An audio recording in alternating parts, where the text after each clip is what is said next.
Aquí se junta la célula bipolar con la célula ganglionar y la capa epitelioide nerviosa son los axones de estas células ganglionares de la capa epitelioide nerviosa. Aquí ven, esta es la capa del epitelio pigmentado de la retina. Ahí viene la capa de los fotorreceptores. Los fotorreceptores vamos a ver que tiene tres partes importantes. Tiene el segmento externo, que está aquí, el segmento interno, y estos son los núcleos de los fotorreceptores, que es la capa nuclear externa. Esta es la capa de la membrana limitante externa. O sea, tiene la capa de conos y bastones, la membrana limitante externa, la nuclear externa y la plexiforme externa, donde están los pedículos vasculares, los pedículos axonales donde se juntan, donde se sinapsan los conos y bastones con las células bipolares, es esta capa plexiforme. Después de la plexiforme viene la capa nuclear, la capa nuclear interna. Y la nuclear interna están los núcleos de varias células. Están los núcleos de las células bipolares, que son las que se unen las que vienen a juntarse de los fotorreceptores, las bipolares son los núcleos de las bipolares. Están los núcleos de las células horizontales que vimos hace un ratito. Están los núcleos de las células amacrinas. Y están los núcleos de estas células que están aquí, que es la célula de Müller, que ahora vamos a hablar. Una célula de glía que cruza desde la membrana limitante externa hasta la membrana limitante interna, toda la retina. Y es la que le da fortaleza a la retina, es la estructural de la retina. Después de la capa nuclear, interna, viene la capa plexiforme interna, que es donde se sinapsan estas neuronas que están aquí, sobre todo la célula bipolar, con la célula ganglionar. Después de la plexiforme viene la capa de células ganglionares, que son los núcleos de las células ganglionares, la capa epitelioide nerviosa, que son los axones de estas células ganglionares, y que se van hacia el costado, hacia el nervio óptico, y la capa limitante, y la membrana limitante interna que cubre esto. Esto es importante para ahora que vamos a hablar de retinopatía diabética. Fíjense en la disposición de las células. O sea, las células vienen perpendiculares. Acá está el fotorreceptor perpendicular, viene la célula bipolar en forma perpendicular, viene la célula ganglionar en forma perpendicular también, todos han seguido una misma línea. Pero cuando las células, los axones de las células ganglionares llegan a la superficie, giran y se van hacia los lados. Eso no lo vamos a ver, pero para que ustedes sepan, cuando se presentan hemorragias en la retina, en esta capa superficial, como las células son horizontales, las hemorragias se ven así, se ven lineales, se ven en manchas. Cuando las hemorragias están en esta capa nuclear interna, como las células están dispuestas en forma vertical, se ven en puntos o en manchas. Ahora lo vamos a ver después también eso. Entonces esta es una célula del epitelio pigmentado de la retina. El epitelio pigmentado de la retina es una monocapa de células, que son así, son unas células hexagonales, que tienen un núcleo grande en la base, y que en la parte superior tienen estas proyecciones protoplasmáticas que forman unas cazoletas, Y en estas cazoletas se meten los segmentos externos de los fotorreceptores. Parece una célula muy fácil, pero tiene muchísimas funciones y una célula muy importante. Dentro de las funciones de esta célula epitelio pigmentado de la retina está la producción de la matriz de mucopolisacáridos que rodea los segmentos externos. O sea, estos segmentos externos que vimos aquí están rodeados de una sustancia, de un gel que se llama mucopolisacárido. Y los electrolitos pasan a través salen de los segmentos externos de los fotorreceptores y pasan hacia la célula epitelio pigmentado o hacia otras células al costado a través de estos mucopolisacáridos. O sea, es importante ese mucopolisacárido. También el transporte activo de material hacia adentro y fuera de las células. Todo lo que se produce en la retina que va a pasar hacia la coroides para que se elimine, pasa a través de la célula epitelio pigmentado de la retina. Y al revés también. Todo lo que de la coroides va a pasar hacia la retina para irrigar la retina, tiene que pasar dentro de la célula del epitelio pigmentado de la retina. El metabolismo de la vitamina A también es importante porque la vitamina A la toma el epitelio pigmentado de la circulación coroidea y la pasa hacia las células de los fotorreceptores. El mantenimiento de la barrera hematorretiniana tiene que ver con las uniones firmes que tienen las células de epitelio pigmentado una con otra en forma lateral. Los segmentos externos, los fotorreceptores son fagocitados por la célula de epitelio pigmentado, y cuando fagocita estos segmentos externos, parte de la vitamina A que tiene estos segmentos externos la vuelve a la circulación a través de esta matriz de mucopolisacáridos, la vuelve al fotorreceptor para que la vuelva a aprovechar y parte la elimina. la absorción de la luz y el intercambio de calor también tiene mucho que ver con la célula epitelio pigmentado. Es una célula muy importante, la célula epitelio pigmentado de la retina. Aquí vemos lo que vimos. En los ápices, aquí arriba, es donde se introducen estos segmentos externos, los fotorreceptores, que están embebidos en la matriz de la matriz interfotorreceptora, ¿no? Y esto es la unión entre una célula y acá hay otra célula. Tienen unas uniones firmes, están juntitas, una célula a la otra. Y acá este se llama el complejo de unión apical, porque es en la parte de arriba de la célula del epitelio pigmentado y lo que nos da la barrera hematorretiniana. Es una unión firme, en forma lateral, el complejo ápico lateral, que tiene zónula ocludens, zónula adherente y la membrana de Berg. Y esto, por aquí no pasa nada. O sea, el líquido no puede pasar a través, entre las células. El líquido tiene que pasar por dentro de la célula epitelio pigmentado, no puede pasar entre las células. El líquido quiere pasar acá, donde hay una flechita, y aquí la zónula ocludens no deja que pase el líquido. O sea, no pasan ni electrolitos ni el líquido entre célula y célula. Y eso es la barrera hematorretiniana externa. Más o menos hay una célula epitelio pigmentado de retina por cada 30 a 45 fotorreceptores, y en general hay 6 millones de células de epitelio pigmentado de la retina, los cuales no tienen mitosis después de los 5 años. Es decir, que si uno pierde célula de epitelio pigmentado, se queda con menos células. El citoplasma acá ven una microfotografía electrónica de una célula de epitelio pigmentado, acá está su núcleo, acá están los segmentos externos que se han metido dentro de estas proyecciones fotoplasmáticas, y ven todas estas organelas que tienen el citoplasma de esta célula de epitelio pigmentado. Y estos son melanosomas, son gránulos de lipofuscina. La lipofuscina son estos discos de fotorreceptores que son engruidos, que son digeridos por esta célula de epitelio pigmentado de la retina para quitarles la vitamina A y regresar a la circulación, y lo que nos sirve lo pasa a la circulación coroidea y lo elimina. Y entonces forma estos fagosomas, tiene mitocondrias para hacer todo este metabolismo aeróbico, retículo endoplasmico rugoso, aparato de Golgi y, como vimos, el gran núcleo basal. Ahora, ¿qué pasa cuando esta célula epitelio pigmentado de la retina no trabaja bien?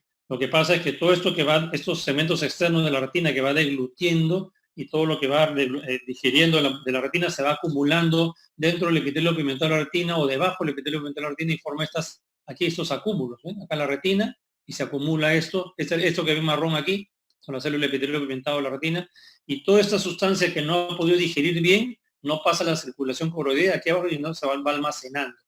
Esto, lo que estamos viendo acá, hay un corte histológico, este material son las drusas, que se ven así. Esto blanco que ven aquí son las drusas. Eso es la degeneración macular relacionada con la edad, que es una enfermedad tan prevalente en la actualidad. Son estas sustancias que no ha podido digerir este epitelio pigmentado de la retina y que se van acumulando y van dañando al epitelio pigmentado de la retina y después a la retina y a la célula de la retina, y el paciente empieza a ver mal. Ahora, las otras 9 capas de la retina se llaman retina neurosensorial. Y se llama neurosensorial porque tienen neuronas esas otras 9 capas de la retina. De estas 9, todo el grosor de la retina neurosensorial, el 40% está dado por neuronas, el 55% está dado por células de la glía, que son las que le dan soporte a la retina para que tenga una estructura. Y el 5% está dado por vasos sanguíneos, por elementos vasculares. Las neuronas son los fotorreceptores, que son conos y bastones. Aquí están, está la célula epitelio pigmentado, acá vemos los conos y bastones. Después viene la célula bipolar, que es esta que está acá, la célula ganglionar, y además, como vimos, tienen estas células de integración horizontal de la retina, las células horizontales y las células amacrinas. Entonces, esos son todas las células, todas las neuronas que tiene la retina. Son 5 neuronas: fotorreceptor, bipolar, ganglionar, horizontal y amacrina. Los fotorreceptores, acá ven un bastón y aquí ven un cono. Cono porque tiene la forma de un cono, y bastón porque es largo, parece un bastoncito. Son los conos y bastones, que son los fotorreceptores, tienen un pedículo que es el que se une a la célula bipolar. Acá, el pedículo acá. Tienen un núcleo y después tienen un segmento interno y un segmento externo. El segmento externo son los discos, estos discos que ven acá. Esos discos son los segmentos externos. Y en el segmento interno, también este segmento interno se divide en 2. En la mitad en mioide y el otro elipsoide. Y esos son, el mioide es el que tiene más mitocondria, perdón, más retículo endoplásmico liso, el elipsoide tiene más mitocondria, o sea, produce más producción de sustancias. El núcleo, lo ven aquí, el núcleo y el esfero. Cuando hacemos el corte histológico, nosotros cuando vemos, esto es lo que nosotros llamamos en las capas de la retina, que llamamos las 10 capas de la retina, cuando nosotros decimos los fotorreceptores solo se refieren a los segmentos externos, los fotorreceptores. De ahí viene la membrana limitante externa. La membrana limitante externa está aquí, en la unión del segmento externo con el segmento interno. De ahí viene la capa, esta es la capa nuclear externa, donde están los núcleos, los fotorreceptores, y la capa plexiforme externa, estos son los pedículos, estos pedículos donde se juntan con las células bipolares. Ahora lo vamos a ver. Bueno, y las otras células son las células horizontales, como vimos, las bipolares, las amacrinas y las ganglionares. A la célula bipolar se le considera la primera neurona de la vía visual, a las células bipolares, porque las otras son las células fotorreceptoras. La fotorreceptora es la célula donde se inicia la visión, pero la primera neurona se le considera la célula bipolar, la segunda neurona es la célula ganglionar. La célula ganglionar empieza en el ojo y su acción termina en el cerebro, ¿no es cierto?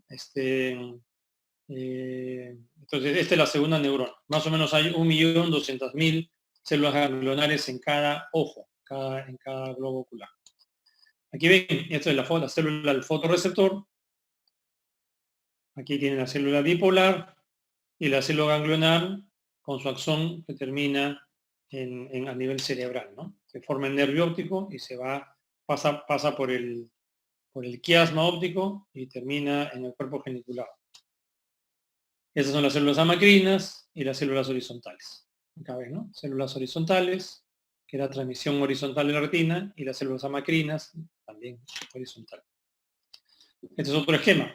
En el centro mismo de la fovea, para que uno tenga la mejor visión posible, tiene un cono que recibe la luz, la información de ese cono pasa a una célula bipolar, a solo una célula bipolar, y esto pasa a una sola célula ganglionar y el axón se va hacia el cerebro.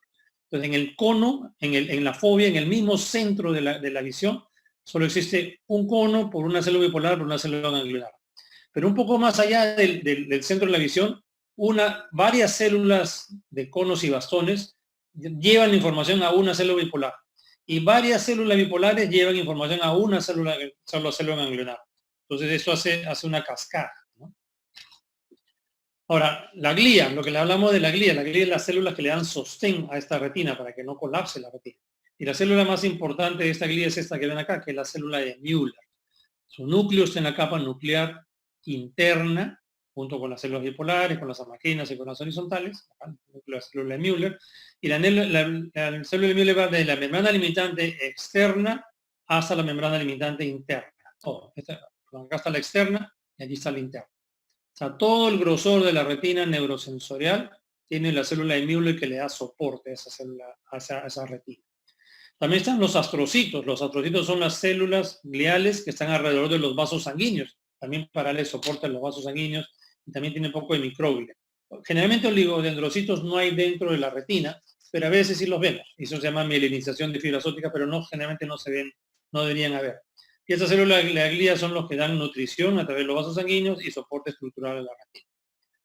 Aquí vemos otra vez la célula de epitelio pigmentado, los conos y bastones. Acá está la sinapsis con la célula bipolar, la célula ganglionar, y la célula ganglionar se va hacia el nervio óptico, ¿no? Estas son las capas de la retina. Acá vemos la célula de epitelio pigmentado, los conos y bastones. Esta es la membrana limitante externa. Estos son los núcleos.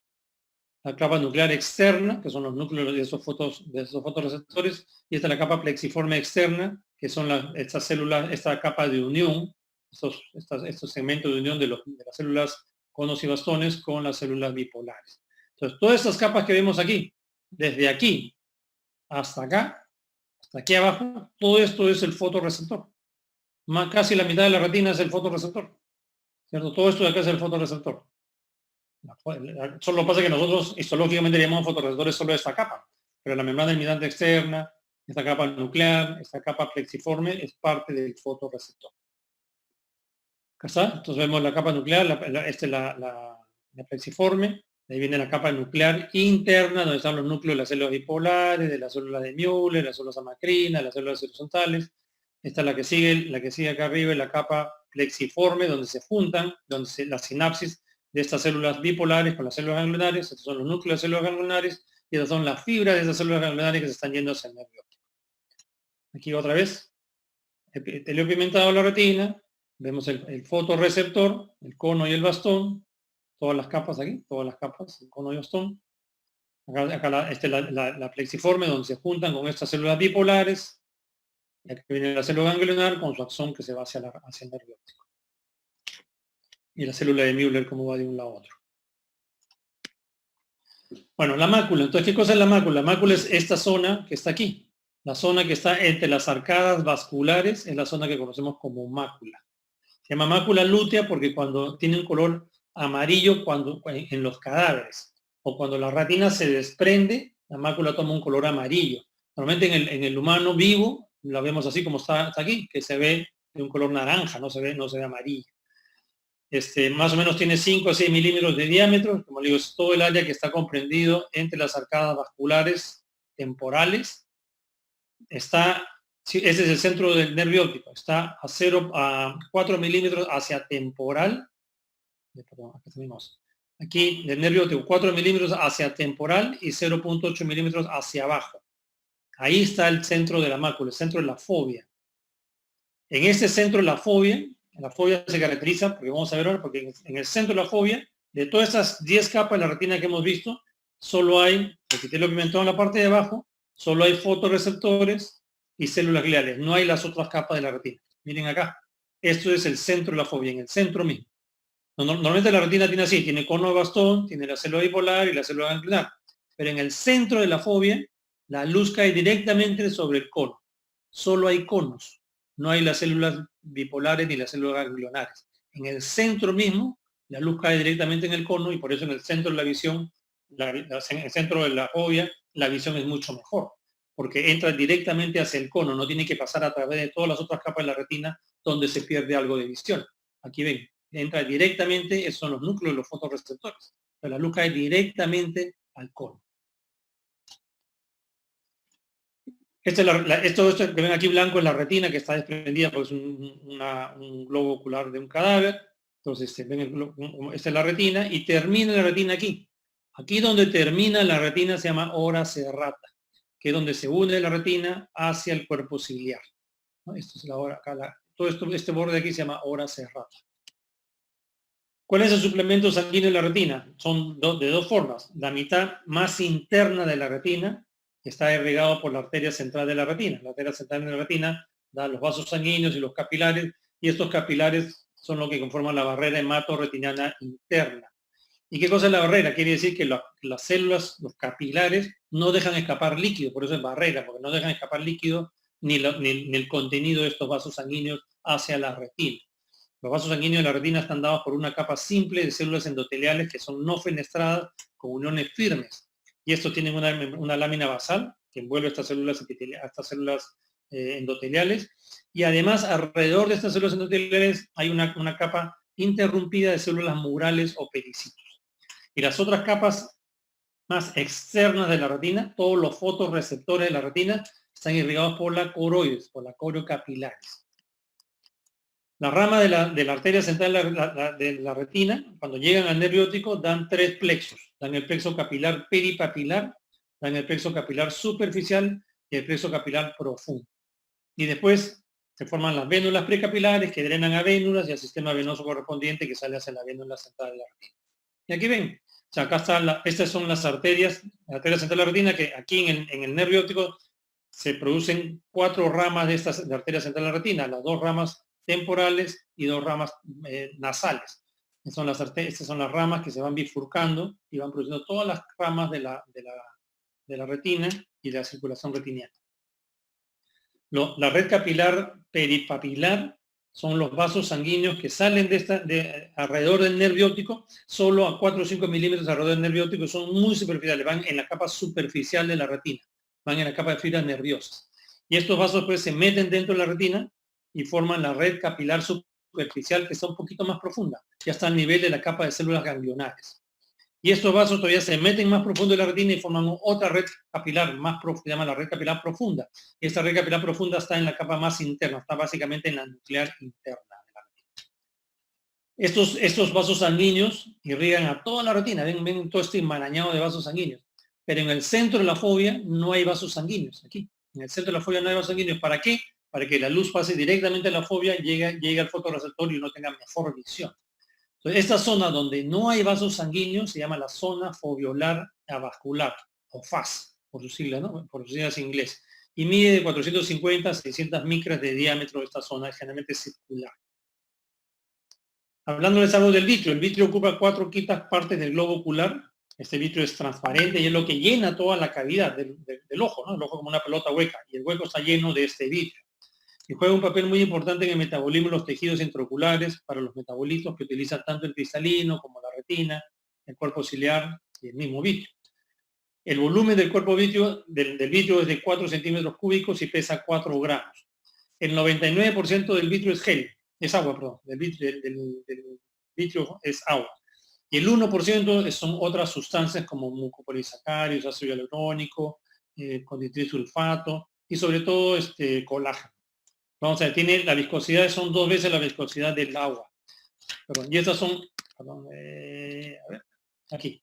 Y las macromoléculas que tiene este vitrio son básicamente el colágeno, que son estas fibras largas, esto es el colágeno, que están unidos por estos de acá que son el ácido hialurónico o los glicosaminoglucanos. Esto hace que el vitrio se forme un material gel, como una gelatina recién sacada de la refrigeradora con glicoproteínas solubles. Entonces el gel vitrio cuando nosotros nacemos es como una gelatina recién sacada de la refrigeradora, es dura y transparente. Y este vitrio llena toda la cavidad y está pegada a la retina. ¿Y dónde se pega más? Se pega más aquí, aquí está la hora serrata, donde se une la retina con el cuerpo ciliar. Y esto se llama la base del vitrio. 2 milímetros para adelante y 4 milímetros para atrás de la hora serrata. Eso es la base del vitrio. Y en la base del vitrio es donde el vitrio está más pegado a la retina. Es imposible quitar el vitrio de la base o sea, despegar el vitrio de la retina a nivel de la base del vitrio. No se puede, ni en el humano vivo ni en el cadáver. No podemos quitar, es tan fuerte la unión del vitrio a la retina a nivel de la base del vitrio que no la podemos despegar. Otro sitio de unión firmes del vitrio a la retina es alrededor del disco óptico. En la cabeza del nervio óptico también está pegado, pero sí se puede desprender de ahí. También a nivel de la región perifobial y a nivel de la parte anterior en la cápsula del cristalino. Aquí lo vemos. O sea, todo esto es el vitrio, todo llena el vitrio. El vitrio está muy pegado aquí, en la base del vitrio. Ahí no lo podemos despegar nunca. Está pegado aquí alrededor del nervio óptico, está pegado aquí a nivel del cristalino, también está pegado a nivel de la mácula, aquí alrededor de la mácula, y también sobre los vasos sanguíneos. ¿Y por qué en el cuerpo vitrio, en la base del vitrio, no podemos despegarlo? Porque el vitrio acá está llenando nomás y las fibras están así horizontales. Pero en la base del vitrio, las fibras se meten dentro de la retina. Son perpendiculares y se meten. Y como se meten dentro de la estructura de la retina, no los podemos despegar. Entonces fíjense que acá al cuerpo ciliar son uniones paralelas nada más, igual que por acá atrás. Son paralelas. Aquí es perpendicular en la base del vitrio. Bueno, cuando se da, ¿qué cosa es el desprendimiento del vitrio posterior? Que ustedes han escuchado mucho, la gente mayor tenemos desprendimiento del vitrio posterior. Lo que pasa es que este vitrio, que es como una gelatina muy unida, con el tiempo se van despolimerizando y se va precipitando el ácido hialurónico. Entonces se van volviendo líquidos, se van formando bolsillos de agua dentro de este vitrio. Y es lo que se llama sinéresis vitrea, van formando bolsillitos de agua. Se forman, en estos bolsillos de agua empiezan a flotar parte del colágeno, empieza a flotar en el bolsillo de agua, entonces uno empieza a ver los flotadores, que son las moscas volantes, que es el colágeno que está flotando. Se ve así.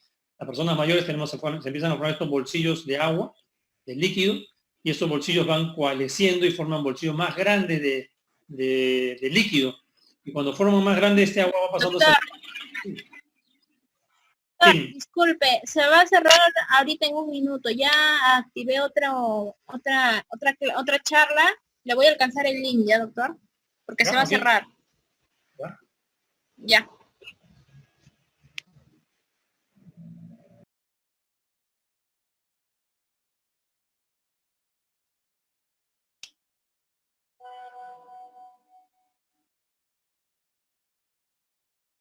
ese vitrio, entonces, con los años se va volviendo líquido y se van poniendo estos bolsillos del líquido dentro del vitrio y el vitrio va colapsando y se va yendo hacia la parte anterior.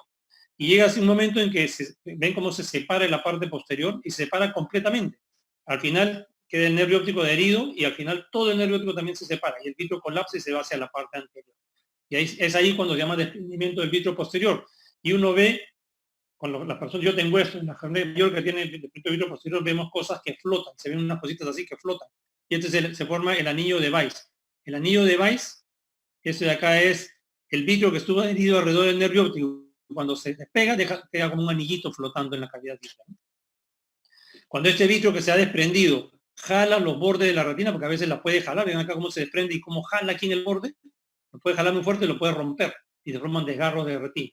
Y cuando se forma desgarro de retina, el líquido que hay dentro de la cavidad vitrea se mete por ese hueco y desprende la retina y así como se forman los desprendimientos de retina. Porque al haber desprendimiento del vitrio, el vitrio jala la retina y la rompe a la retina. Y ahí pasa el líquido por dentro de la rotura y se desprende. Eso es la génesis de los desprendimientos de retina. Bueno, ahora vamos a hablarle de las dos enfermedades sistémicas más comunes en la retina, y una es la retinopatía diabética. Y la retinopatía diabética es una microangiopatía progresiva que se caracteriza por lesiones y oclusiones de los vasos sanguíneos de la retina. Y como la retina tiene vasos sanguíneos pequeños, se llama microangiopatía, son vasos pequeñitos.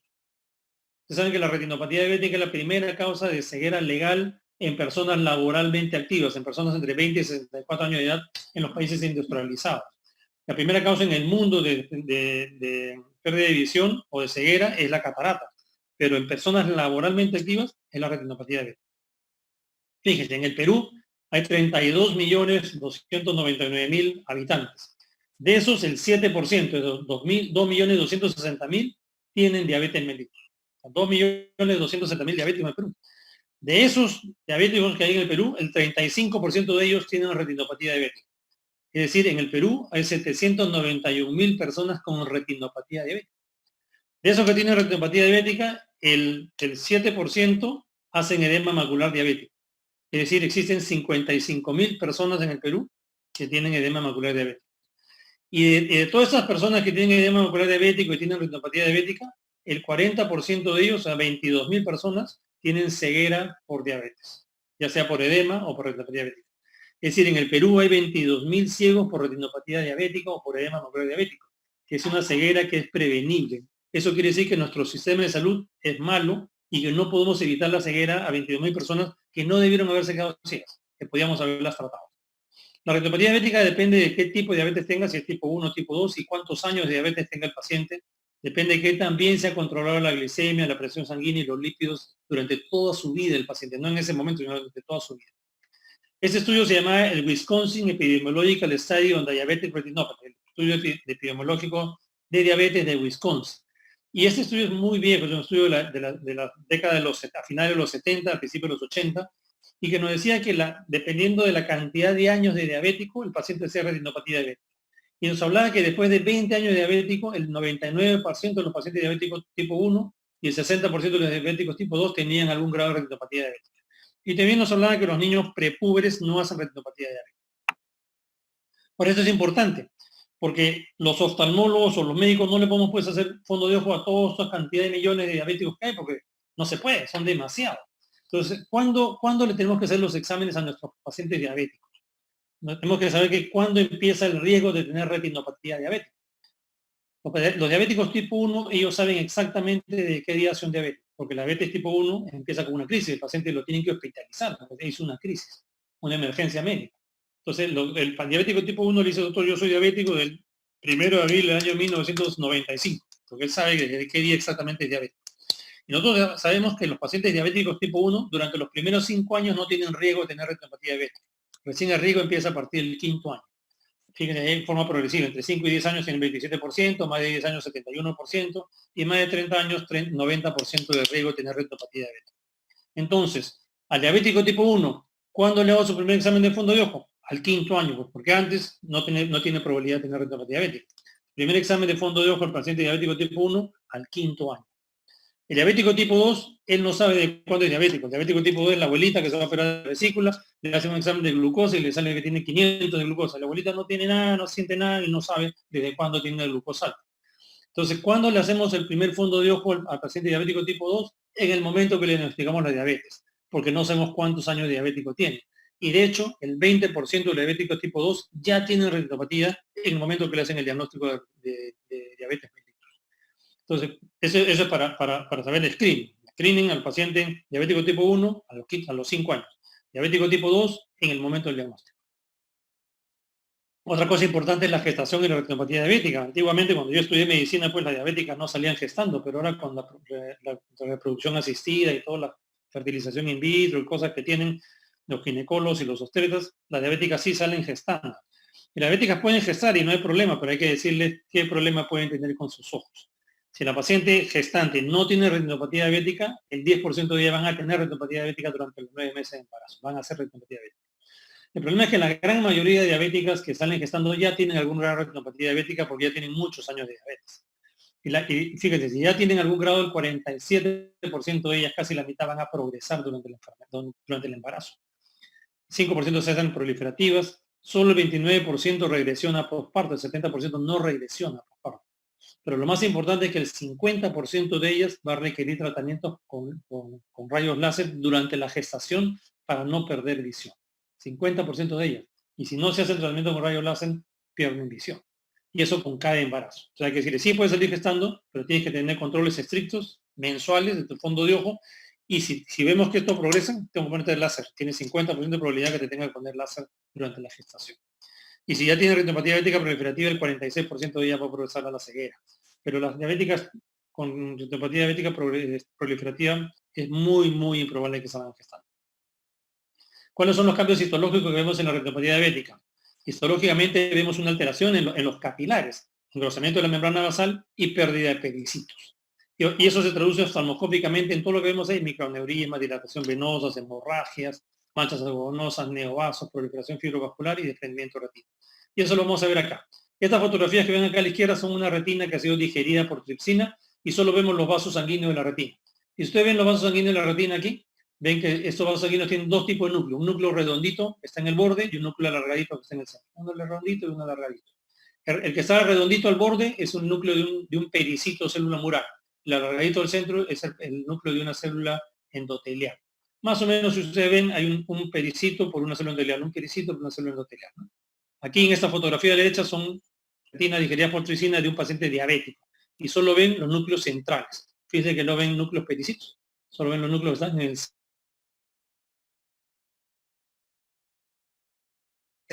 Y como no hay este capilar y se forman estos microneurismas que ven aquí. Disculpen un segundito, un minuto que me están llamando a hacer operaciones, un segundito, yo con ustedes.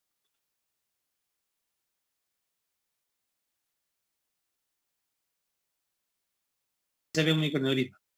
Esa es una tomografía que es un corte histológico de la retina, sobre todo el área macular, acá ven todas las capas de la retina, y acá se ve el microneurisma que están en las capas profundas de la retina. En el plexo profundo se presenta. Y como la sangre, pues como se forma una trombosis, la sangre no puede pasar. Y como no puede pasar, aumenta la presión hidrostática y empieza a salir fluido alrededor de estas microneurismas. Entonces, después de que hay microneurisma, lo que hay es un edema alrededor del microneurisma, este vaso sanguíneo normal. Y cuando sale líquido de la sangre, de los vasos sanguíneos, también salen lípidos. Y estos lípidos se almacenan en la retina, en el grosor de la retina, y forman lo que se llaman los exudados duros o exudados serios. Entonces, eso se forma en la capa profunda, donde está el plexo profundo, básicamente, en la nuclear externa, ¿no? Nuclear interna, perdón. Así como se ve el edema macular en una angiografía. El colorante que debía estar solo dentro de los vasos sanguíneos se escapa y se ve así, todo el colorante. Y en una tomografía vemos cómo se ha escapado el líquido y forman estos bolsillos en la retina. Ese es el edema en la retina. Como le digo, se escapa el líquido y se escapan lípidos. Y estos lípidos se ven así, estos puntos blancos amarillentos que se almacenan acá son los lípidos que se han escapado de estos vasos sanguíneos anormales y se ven así estos acúmulos en la tomografía y así es un corte histológico, se ven estos acúmulos. Perdón. Luego estos vasos sanguíneos se empiezan a romper, porque ya no pasa la sangre, entonces se rompen. Y cuando se rompen dan las hemorragias. Existen dos tipos de hemorragias, las profundas, que son así, en puntos o en manchas, porque las células son perpendiculares a nuestra vista, como vimos hace un momento, o son superficiales, cuando se rompe el plexo superficial y se ven así en llama o en flama, parecen brochazos. Eso es porque las fibras superficiales están paralelas a nuestra visión. Cuando los vasos sanguíneos se siguen alterando, ¿qué cosa pasa? Empieza a ver, como ya no llega sangre al tejido, se infarta la superficie de la retina, se infarta. Y al infartarse da estas manchas blanco-amarillentas aquí, parecen copos de algodón, se llaman manchas algodonosas. Que son, en la parte superficial es un infarto de la capa de fibras nerviosas aquí en la superficie. Algunos antiguos le dicen, algunas personas mayores ya le llaman exudados algodonosos. Ahí no hay exudación de líquido. Entonces son manchas algodonosas, no son exudados algodonosos. Entonces el cuerpo empieza a tener algunas formas, quiere suplir la deficiencia de falta de irrigación a la retina. ¿Qué es lo primero que hacen? Dilatan los vasos sanguíneos y los hacen más tortuosos para que puedan irrigar mayor superficie. Entonces fueron estas dilataciones que le llamamos arrosariamiento venoso. Ven aquí, parecen salchichas, cuentas de unas salchichas o cuentas de un rosario. Se llama el arrosariamiento venoso. Ese arrosariamiento venoso trata de suplir un poco la eficiencia, pero como sigue pues faltando sangre, ¿qué cosa hace el cuerpo? El cuerpo empieza a producir lo que se llama el VEGF, que es el factor de crecimiento del endotelio vascular. Y lo que hace este factor del VEGF es que de un vaso sanguíneo normal que dentro de la retina crece un nuevo vaso sanguíneo. Que un vaso sanguíneo normal crece un vaso sanguíneo nuevo. Para tratar de irrigar esa zona de retina isquémica. El problema es que esos vasos sanguíneos nuevos no tienen pericitos, no son fuertes y se rompen con mucha facilidad. Estos vasos sanguíneos nuevos formados que están dentro de la retina, al costado de un vaso sanguíneo normal, se llaman irmas, por decirlas en inglés. Son micronormalidades intrarretinianas, están dentro del grosor de la retina. Pero estos neovasos que están dentro de la retina después salen de la retina hacia la superficie de la retina. Y cuando salen de la superficie de la retina recién se llaman neovasos. Y los neovasos pueden estar alrededor del nervio óptico, aquí un momento son neovasos, se les conoce por su sigla en inglés NBD, neovasculación en el disco, aquí ven, neovasos en el disco, o pueden estar en la retina, en cualquier parte de la retina, aquí los ven. Eso se llama NBE, también por su sigla en inglés, E viene de elsewhere, en cualquier parte, neovasos en cualquier parte de la retina. Cuando hay neovasos ya significa proliferación. Pero estos vasos sanguíneos no crecen solos, crecen con una trama fibrosa. O sea, acá ven el vaso sanguíneo normal como sale una trama fibrovascular que va llevando estos vasos sanguíneos en la superficie de la retina. Esa es la proliferación fibrovascular. Y esta proliferación fibrosa de la retina se contrae. Y al contraerse desprende la retina. La jala la retina y la desprende. Antiguamente todos los diabéticos morían ciegos, porque esta es una secuencia de eventos que se va dando a lo largo de los años y los pacientes morían ciegos. Ahora ya lo podemos parar, ya no mueren ciegos. La retinopatía diabética se clasifica en no proliferante y proliferante, y es muy fácil de saber la clasificación. No proliferante cuando no tiene neovasos, proliferante cuando tiene neovasos. Entre las dos es muy fácil. Y lo que tiene que aprenderse es la no proliferante, que también es fácil de clasificar. Es leve, moderada y severa. Leve cuando solo tiene microaneurismas. Si tiene más que microaneurismas, es moderada. Y entonces lo que tiene que aprenderse es la severa. ¿Y cómo es la severa? Es la regla del 4-2-1. ¿Qué significa esa regla del 4-2-1? Pasamos una línea por el centro del nervio óptico. Entonces formamos 4 cuadrantes. Si en 4 cuadrantes hay hemorragias dentro de la retina, ya es una proliferante. O si en 2 cuadrantes hay arrosamiento venoso, ya es una no proliferante severa.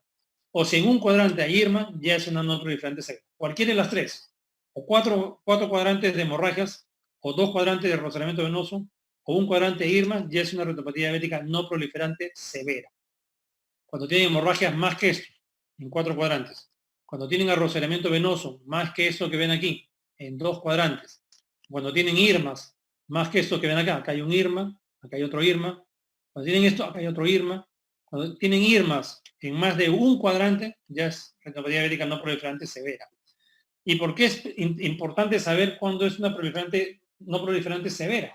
Porque si ustedes mandan a un paciente con diabetes al oftalmólogo, el oftalmólogo le hace el fondo de ojo, y si no es no proliferante severa, si tiene menos que eso, no hacemos nada, le decimos regresen a su médico, que su médico lo trate. No hay nada que hacerle en el ojo.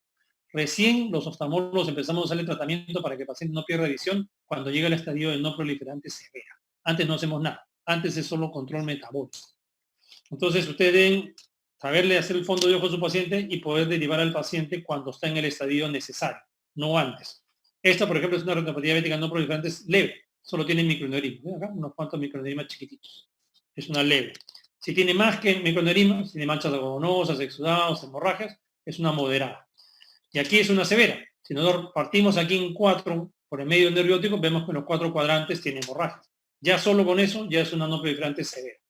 Pero además este paciente también, si partimos en 4 cuadrantes, acá tiene rozamiento venoso en ese de acá y acá también. O sea, ya por eso también es una no proliferante severa. Y probablemente también si buscamos IRMAs, acá hay un IRMA, entonces también con IRMAs en un solo cuadrante, cualquiera de las tres ya es no proliferante severa.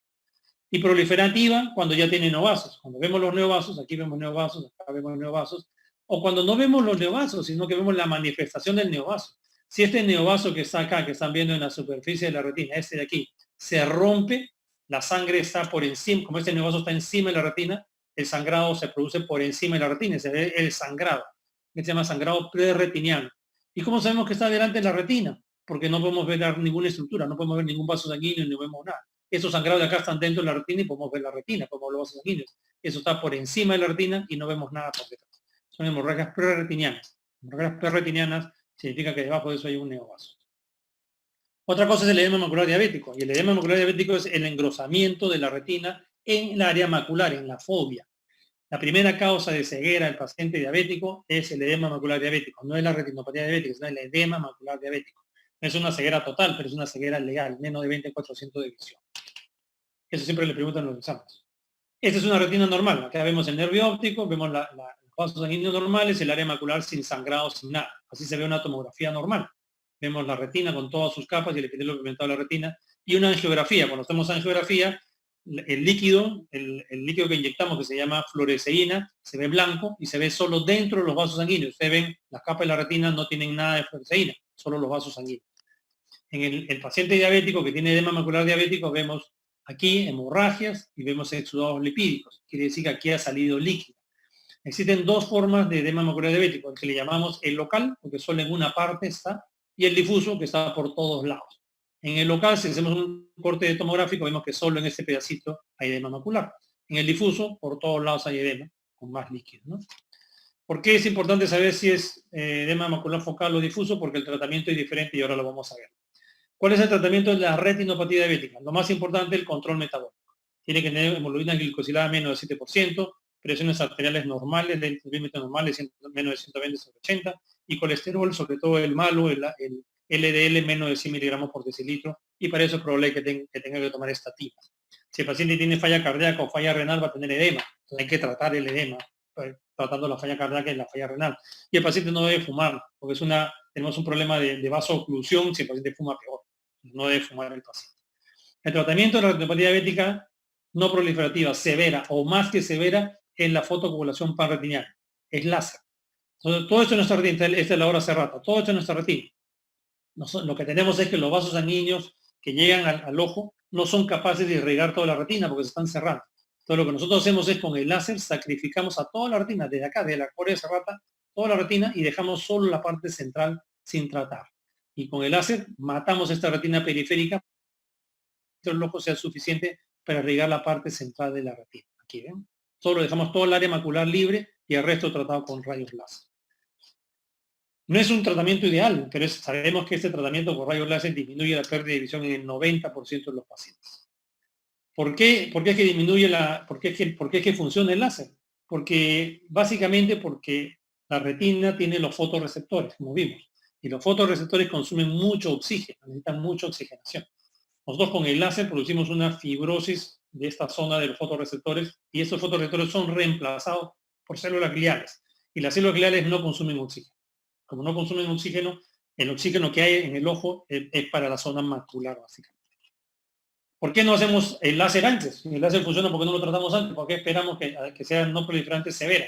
Porque el láser tiene efectos secundarios. Un paciente que le hemos hecho láser pierde algo de visión nocturna, visión de penumbra, pierde campo visual y a veces pierde esta visión central un poquito. Entonces, por eso que no lo tratamos antes, sino solo cuando llega al estadio de no proliferante severa. El tratamiento del edema macular, si es focal, podemos hacer un poquito de rayos láser en la zona focal siempre y cuando el edema esté por fuera de la fobia. Si es por fuera de la fobia y es focal, le podemos disparar un poquito de láser. Pero si el tratamiento es, así sea focal, en el centro de la fobia, o es difuso, no podemos disparar láser, porque si disparamos láser en la fobia, dañamos a los conos y bastones y el paciente pierde visión. El tratamiento es farmacológico cuando es por fuera, cuando es edema macular difuso o cuando es en el centro de la fobia. Por ejemplo, este paciente tiene un edema focal solo en esta zona de acá, La fobia está aquí, entonces este edema está por fuera de la fobia. Cuando hay edema así, que vemos los exudados que forman un anillo, se llaman anillos designados, sabemos que el vaso sanguíneo normal está aquí en el centro. Entonces, aquí en el centro le ponemos un poquito de láser, muy lejos de la fobia. Y poniendo un poquito de láser aquí en el centro, se le va el edema. La fobia está acá y el láser se ha puesto aquí, lejos de la fobia. Es un tratamiento bueno para el edema focal por fuera de la fobia, extrafobial.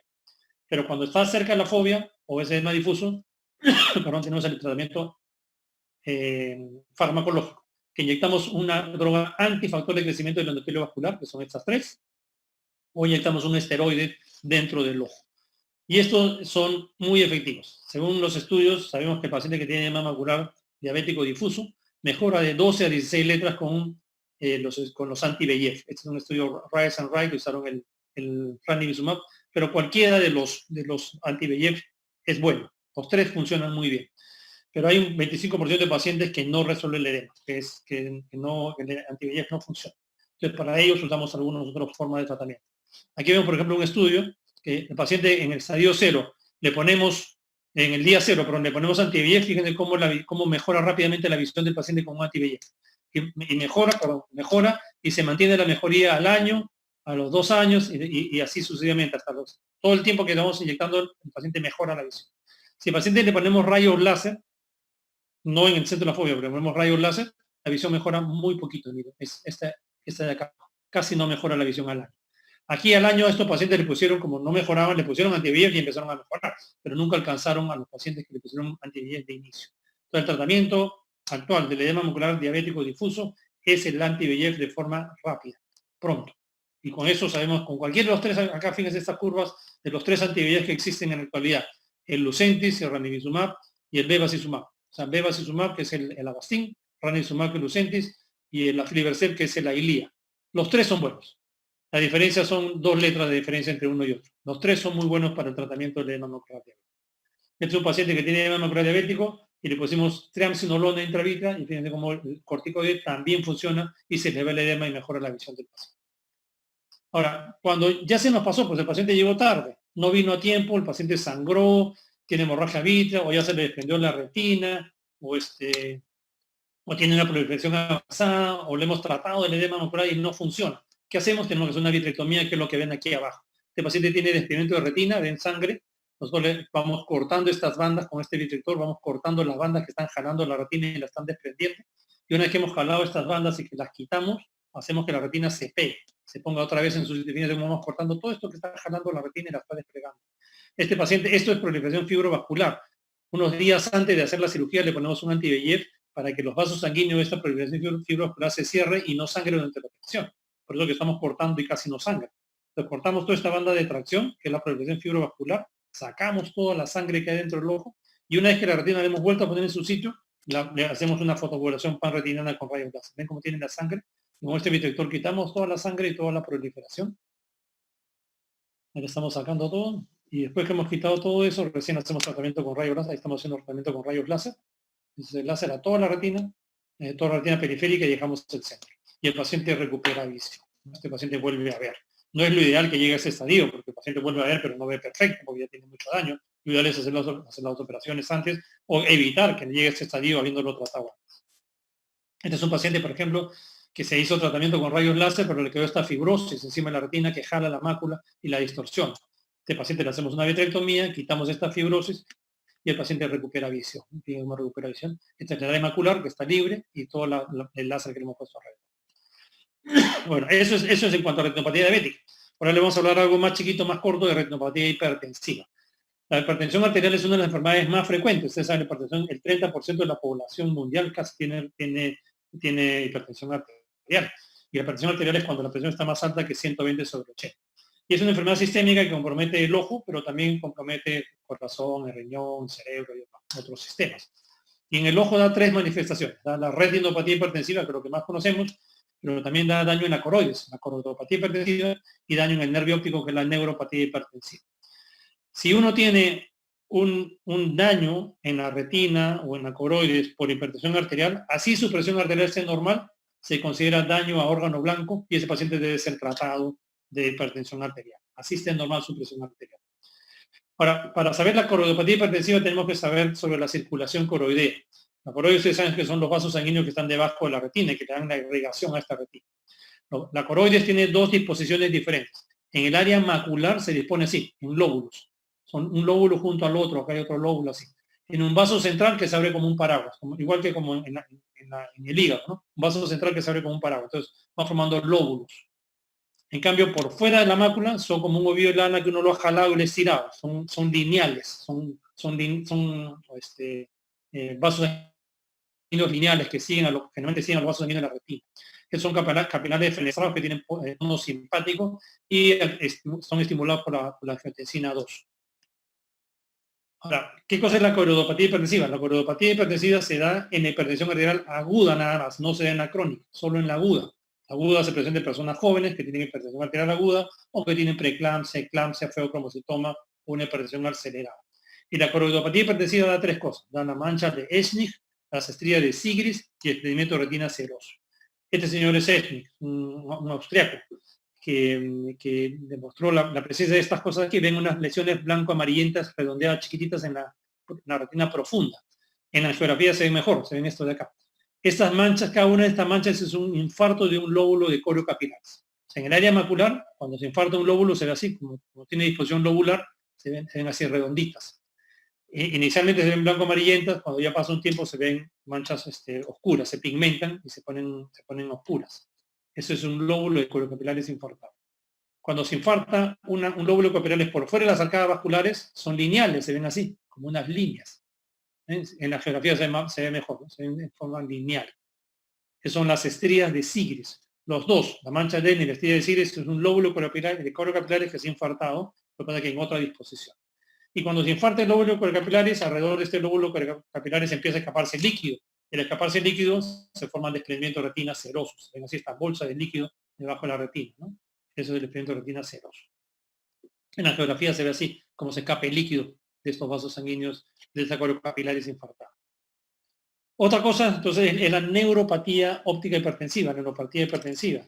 Esa es una alteración en el nervio óptico por hipertensión arterial y no se sabe exactamente por qué la hipertensión arterial altera el nervio óptico.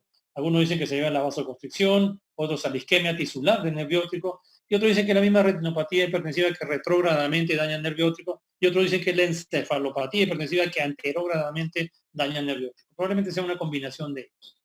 Lo que hay en la neuropatía óptica hipertensiva es que el nervio óptico se ve así, se ve un edema de papila, el nervio está inflamado, se ve de diferente color, los bordes se ven imprecisos, se ve edema alrededor del nervio óptico, a veces hay hemorragias, alrededor hay varios aspectos que puede tener este edema de papila.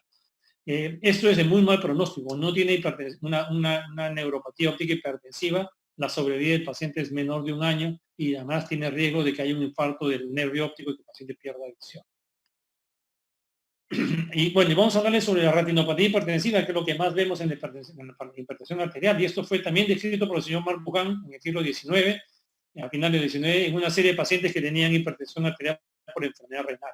Y fue Kitt, en el año 1939, quien hizo la clasificación, una de las clasificaciones de retinopatía hipertensiva, y que asoció la retinopatía hipertensiva con la muerte. La retinopatía hipertensiva es predictivo de muerte en pacientes que tienen hipertensión arterial.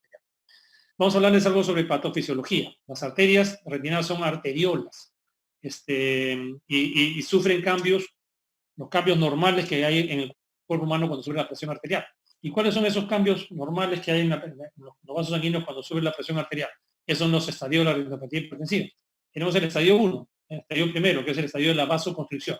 Si sube la presión arterial, va a llegar más sangre al órgano blanco. Entonces, ¿qué hace el cuerpo? Cierra los vasos sanguíneos. El primer estadio es vasoconstricción. Los vasos tienen capacidad de autorregulación, entonces se cierran los vasos sanguíneos, se produce un vasoespasmo por incremento del tono de las arteriolas. Y eso hace que el flujo sea constante para el órgano blanco, en este caso la retina. Y eso es una vasoconstricción y hace con el tiempo una hiperplasia de la capa muscular. Generalmente esto se ve como un estrechamiento generalizado de las arteriolas retinianas y es transitorio. Si uno controla rápidamente la presión arterial, esto pasa y regresa a lo normal.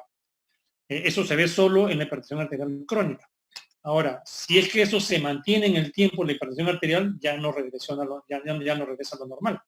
¿Cómo sabemos que un vaso sanguíneo se ha cerrado? Aquí vemos un paciente que no tiene hipertensión arterial. Vemos el nervio óptico y a la salida del nervio óptico vemos a la arteria aquí y a la vena al costado.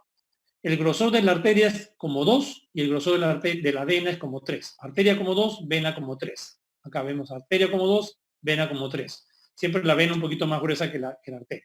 Tengo un paciente que tiene hipertensión arterial crónica. Fíjense acá. Miren la arteria aquí y ven la vena. El grosor de la arteria es menos de la tercera parte de esta vena. Hay un estrechamiento de la arteria. De hecho, eso es el estrechamiento arteriolar, que es transitorio al inicio, pero después ya no. Después viene, si esto se mantiene en el tiempo, ya viene el estadio de esclerosis. ¿Esto qué quiere decir? Que ya empieza a cambiar en la pared del vaso sanguíneo. Hay una hialinización de la capa íntima, hipertrofia de la media e hiperplasia endotelial. Y esto hace que haya un mayor estrechamiento arterial y que cambie el color del vaso sanguíneo y que cambie la consistencia del vaso sanguíneo, se pone más duro. Se pone duro porque se ha hipertrofiado la media y cambia de color porque se haya hialinizado la capa íntima, se va poniendo cada vez más blanco el vaso sanguíneo. ¿Y eso cómo se traduce? Nosotros sabemos que en la retina, la arteria y la vena, cuando se cruzan, cuando hay un cruce arteriovenoso, tienen una adventicia común. Y la arteria que es más dura empieza a empujar a la vena y deforma la vena, ¿no? Porque la vena no tiene músculo liso, entonces es más débil. Y esto lo vemos acá. Vemos, este es un paciente normal. Cuando la arteria cruza la vena, que la arteria pasa por encima de la vena que está por debajo sigue su mismo curso con su mismo diámetro antes y después de cruzar la vena, la arteria. O sea, la arteria no cambia ni el curso ni el grosor de la vena al momento de que se cruza. ¿Qué pasa con un paciente que tiene hipertensión arterial?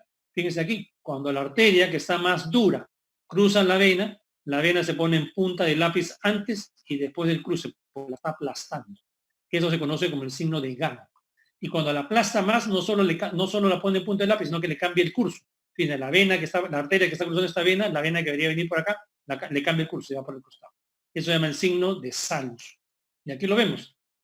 Esta arteria que la ven más blanca porque está más dura, se llama el hilo de cobre, fíjense, cómo la pone en punta de lápiz a la vena. Es el signo de Gann. Y aquí, esta arteria que también está dura, fíjense cómo se ve más blanquecina, cuando cruza la vena, le cambia el curso. Es el signo de Salus. Eso se llama cruce arteriovenoso patológico, cualquiera de los dos. No tienen que acordarse el nombre de Salus, de Gann, sino se dice cruce arteriovenoso patológico.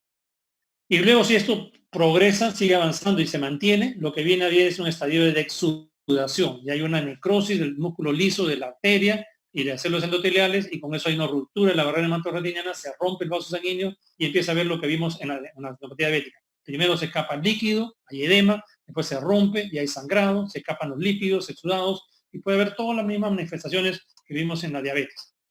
Manchas algodonosas, exudadas, puede haber hasta en neovasos y al final hay hipertensión de daño a nivel de la papila, o el edema de papila que se llama la hipertensión maligna.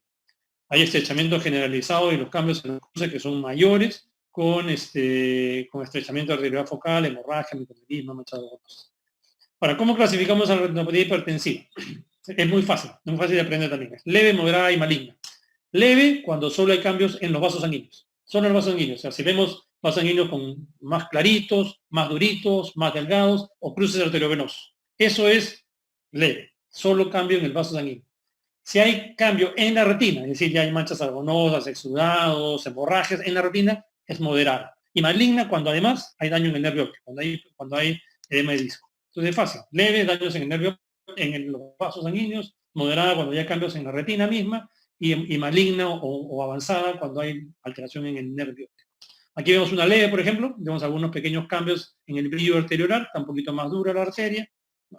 También leve cuando vemos los cruces arteriovenosos, signo de Gann, signo de Gann, leve. Cuando ya tiene alteraciones en la retina, manchas algodonosas, exudados, hemorragias, todo esto que vemos aquí es una moderada. Y cuando además de eso tiene edema de papila, maligna. ¿No? La maligna además tiene generalmente hilo de plata. Y la maligna, si no la tratamos, la sobrevida del paciente es de un año. Perdón, déjeme regresar aquí porque creo que no les dije algo importante en la clasificación. ¿Por qué es importante la clasificación? Cuando tenemos una leve, cuando hay daño solo en el nervio, solo en los vasos sanguíneos, fíjese, la asociación modesta con riesgo de infarto clínico o subclínico con enfermedad coronaria y muerte. Una asociación modesta. Cuando ya hay una retinopatía hipertensiva moderada, cuando ya hay daño en la retina misma, hay una fuerte asociación con infarto clínico, infarto subclínico, declinación cognitiva y muerte por causa cardiovascular. Pero cuando es una maligna, la asociación es muy fuerte. El paciente está en peligro de muerte. El paciente se va a morir antes de un año. Entonces, por eso es importante la clasificación. Doctor, Sí.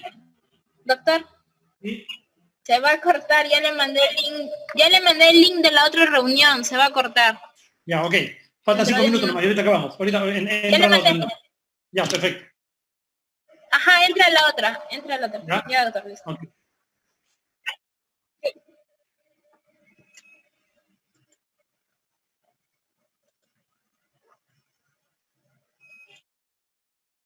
Presión arterial aguda del cuadro de retinopatía hipertensiva, el cuadro agudo.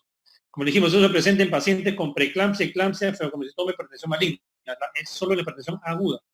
Generalmente en la hipertensión arterial aguda lo que presenta, el paciente manifiesta es visión borrosa, que generalmente es transitoria, y lo que vemos en el fondo de ojo es la vasoconstricción generalizada.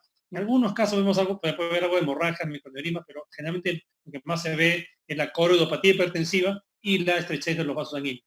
Aquí ven, un paciente con preeclampsia, ven todas estas manchas blanco-amarillentas, que es la coroidopatía hipertensiva, la mancha de Eschnig. Hay desprendimiento seroso, no se ve bien el desprendimiento seroso, pero vemos estas líneas. Estas líneas quiere decir que hay líquido, que hay fluido.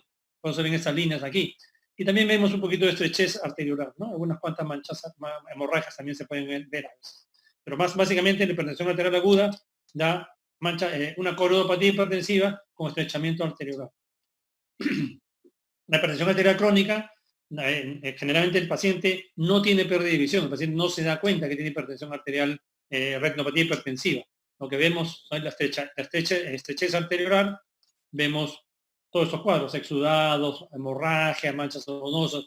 Si es que el edema se presenta en el área macular, da pérdida de visión. Pero si se presenta como en este caso, por ejemplo, que su mácula está perfecta, el paciente no tiene pérdida de visión. Fíjese aquí este paciente, por ejemplo, fíjese qué delgado las arterias. Un gran estrechamiento arteriolar con hemorragias, pero el paciente tiene visión 20/20.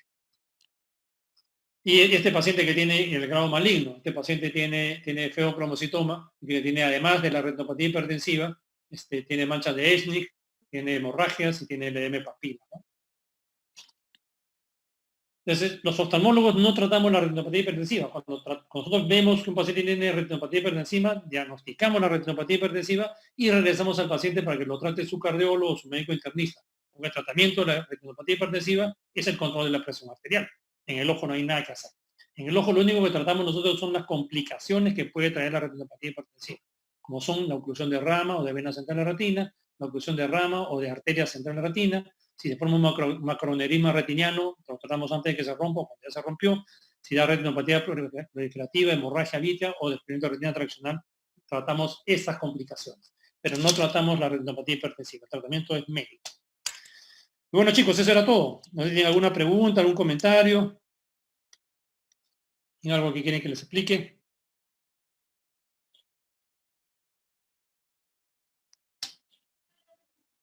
¿Me escuchan? Chicos, ¿hay alguna pregunta, duda?